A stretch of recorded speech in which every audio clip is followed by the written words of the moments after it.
The vending customer service reporting is based on the three key areas of the operational business: quality, efficiency, and productivity. Quality refers to the customer and customer demand. This is measured through uptime and potential lost sales. Efficiency is about the fill ratio.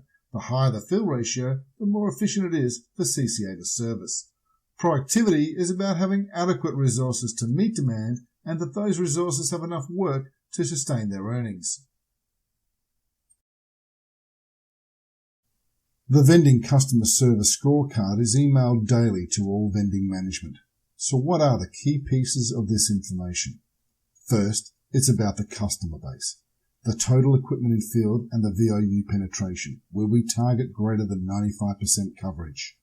It also indicates the number of VIUs that failed to send DEX data through last night. Fill ratio is our key efficiency indicator, where we target greater than 50%. The 0 days cover indicates whether the fill ratio result is being driven through adequate resources and productivity as opposed to being due to high demand and out of stocks. Ideally, 0 days cover would be less than 10%.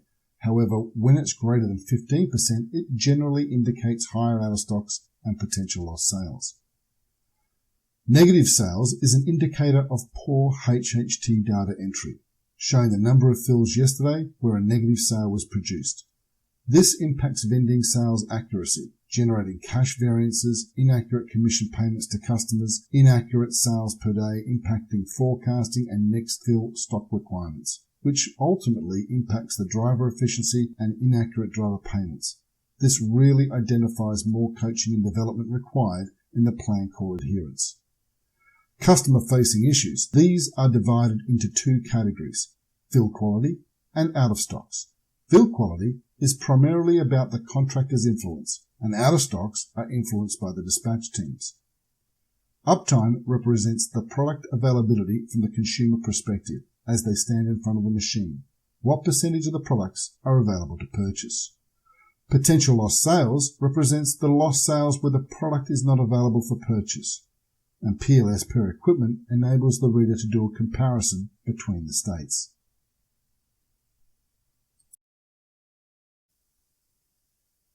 Vending's quality metric is measured by uptime and potential lost sales results, and these are influenced by the customer demand. Demand is where a machine has less than 2 days cover before having an out-of-stock occur. Part of this demand can be classified as a CFI, or customer-facing issue. This is where a consumer is unable to purchase a product due to equipment malfunction or the product is out of stock. It is these customer-facing issues that, if you can reduce, will positively impact on your uptime and potential lost sales KPIs, which means you'll produce a better quality customer service result. The report also shows a breakdown of the top 3 CFI priorities, which should be the focus of today's dispatch team. Priority 1s are the minor service calls. Priority 2, which are CFIs where the downtime has the potential lost sales of greater than $27 per day per outlet. Priority 4, which relates to CFIs where the loss is between $20 to $27 per day per outlet.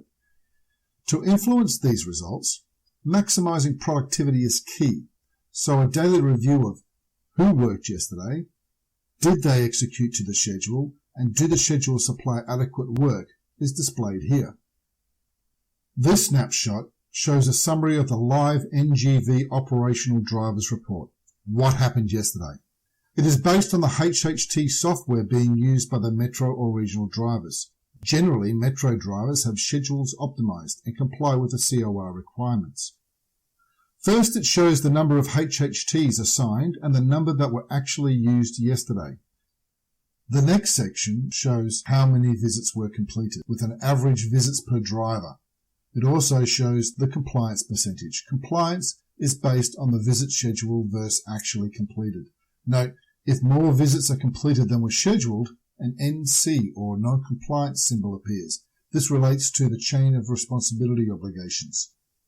Next, it displays the cases refilled and an indicator of cases per fill. Finally, HHT hours of the drivers yesterday. Putting all these elements together and the aforementioned scorecard showing fill ratio, potential lost sales and uptime, you start to see what is driving each state's results.